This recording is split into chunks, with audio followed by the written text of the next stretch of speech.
Anis, ang ganda ng setup. O, dalawang kamay walang tagahawak. May tripod na ako.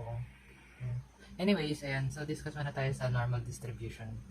So, ang formula sa normal distribution is C is equals to X minus mean divided by standard deviation. Yung X is sample number of population. So, or yung total population. Pero, sample total population kasi talaga yan. So, meron tayong tatlong rules. Dapat, always, Z, or etong ano, basta, nakakita ko ang tawag dito, basta, Z is less than Z. Basta, dapat, palagi siyang less than, ganyan. Ang less, para malaman natin na less than is, letter L, di ba parang ito, parang hugis L siya, or like, align siya sa letter L. So, ayan, dapat L, ganyan. If naman is Z is greater than Z, isusubtract natin siya, kasi dapat, ang shading natin dito is always pa-left. If pa-right naman ng shading natin, doon tayo magma-minus 1. So, ito. Ang second rule natin is yun nga, Z is greater than Z, then yun, 1 minus P, which is yung parang value, para maging Z is less than Z. And third rule natin is ito, A is less than Z is less than B. Para ma-solve natin yung value ng Z is, isusubtract natin si B kay A. So, ito lang naman is applicable lang naman to kapag between siya. Ganon. Anyway, so dito tayo sa problem number 1. Most graduate schools of business require applicants for admission to take the Graduate Management and Admission Council's GMAT examination.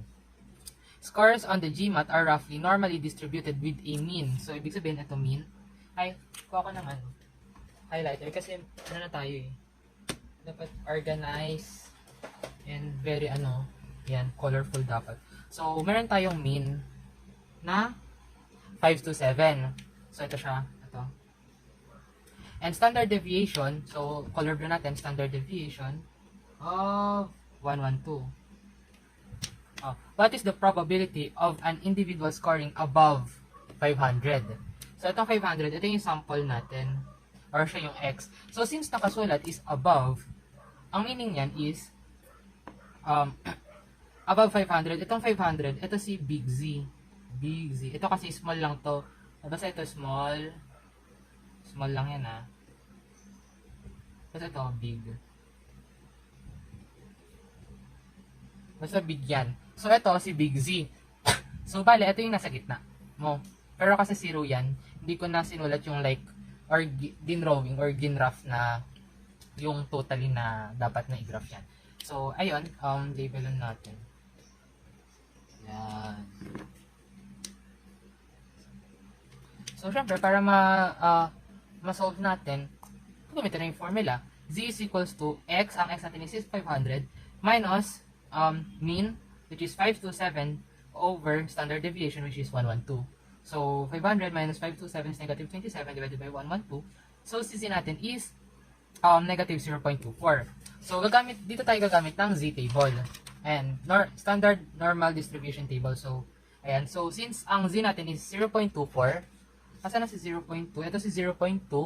Hanapin natin si 4. 0, 1, 2, 3, 4. So, ito si 4. Ano lang siya? 4 decimal places. So, ang ano natin dyan is 0.4. Meron yung 0 dito. Ayan. 0.4052. Pero itong 0.4052 is ito lang yan, yung left side. Kasi ang sinosolve natin dito is yung less than, always yung less than ito. So, itong side na yun lang. May ibang kulay. Ito, may purple pa ako. So, ayan. Ito yan. Pero, ang hinahanap kasi natin is greater than, di ba? So, ito yung hanapin natin. So, para mahanap natin to, is isusubtract natin siya sa 1. Itong 0.4052. So, ito, 1 minus 0.4052 is equals to 0.5948. So, ito na yung sagot natin. Daan. Okay? Dapat okay. Gosh. Yan. So, dito tayo sa number 2. Ito medyo like mahirap-hirap siya. Hindi naman like super mahirap. Pero, medyo may pagka-complicated part tong number 2. Kasi, like, di siya tinuro ni sir yung formula. So, ayun. Wait lang. Search lang ako ng T-table. Ayan. So, ang second problem natin dito is how high must an individual score on the GMAT in order to score in the highest 5%? So, ang 5% natin dyan is yung parang nandito. Basta, mamaya ko siya i-discuss. So, ang missing natin is si X since individual score. Ayun nga, ang X natin is ito, 500. So, hinanap natin is how high must an individual score on the GMAT in order to score in the highest 5%. So, same pa rin naman ang process, ay ng value. Same natin is 527, standard deviation natin is 112, and ito siya. So, P, di ko ang tawag dito, basta ito, sundan nyo na lang siya. 0.05. So, since greater than siya, highest kasi nakasulat. So, mas mataas daw si Z. Kasi dito kay 5. Si 5 kasi siya tong si small z dito. So, since naka-greater than siya, ito-turn natin siya into less than. Eh, di ba nga para ma-turn natin siya into less than is, isusubtract natin siya sa 1. So, ayan. So, P, ganyan, is equals to 1 minus 0.05. So, kaya siya naging 0.05, ito-turn lang natin itong 5% into decimal. Basta move 2 decimal places to the left. So, ayan, 5% to the left, 1, 2, so meron dito 0, dito yung decimal point, so 0. 0.05, yun ang decimal point. So, ayan, 1 minus 0.05 is equals to 0.95. So, paano nga ba natin mahahanap yung value Z value? So, gagamit tayo dito ng t-table. So, ang gamitin natin is, since ang nakalagay dyan, di ba, is ito, 0.95. Ayan, Z. So, dito natin siya gagamitin. Ayan, medyo kita siya. Ayan, dito yan sa T. Ito ang dapat label natin is T. Ayan. So, ang T natin is 0.95. And ibababa natin siya dito. Ang Z value natin is 1.645. Kaya siya naging, ang value natin is Z. Ang value ng Z natin is 1.645. So, since given na yung mga kailangan natin para mahanap si X, ang formula ni X is X equals to Z times standard deviation plus mean. Or pwede natin siyang pagbaligtarin. Is equals to Z plus mean times standard deviation. Same lang naman siya ng process or ng sagot.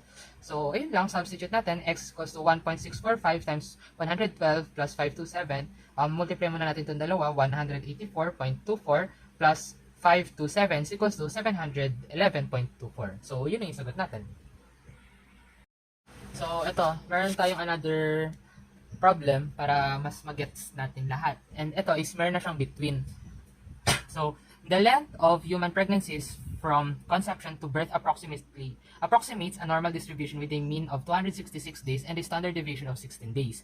What proportion of all pregnancies will last between 240 and 270 days? Roughly between 8 and 9 months. So, ano nga ba yung label natin? So, ang mean natin is si orange, X is si green, and standard deviation is si blue. Okay, X green. So, ang mean natin is itong 266 days. Ayun, nakasulat, mean. And standard deviation of 16 days. And ang X natin is itong between 240 and 270 days. So, ito siya. Yan. Para like mas magets natin lahat. And syempre, para magamit ko yung highlighter ko. Bulok na to dito. Anyways, yun. So, yun nga. Di ba meron tayong third rule na P, ganyan, basta yan. Mamaya natin siya magagamit. So, isolve muna natin si Z sub A. So, para ma-solve natin si Z sub A, same lang naman ang process. So, substitute natin si Z, ito si A, and ito si B. So, bale, A and B. Okay? Oo, okay. Dapat gets nyo yan. Anyway, so, Z sub A is equals to 240 minus 266 divided by 16. So, yun lang, is equals to negative 1.625. So, ito na si Z sub A. And si Z sub B naman, same lang rin ang process, substitute nyo lang, 270 minus 266 divided by 16 is equals to 0.25. So, dito na, i-ano nyo na siya, gagawin nyo na siya, gawin nyo na siyang ganito. So, substitute nyo si Z sub A, so, ito si Z sub A dito, and less than Z is less than to Z sub B. So, kaya siya naging ganyan. And ito, di ba, ito Z sub A and Z sub B. Hahanapin natin yung value niya dito sa normal distribution table. Ay, tama ba? Oo, tama. So, ito, since magiging 1.63 na siya, kasi ano natin siya? Round off. So, ayan, negative 1.63. So, 0, 1, 2, 3, 0.0516. Hanggang 4 decimal places lang tayo.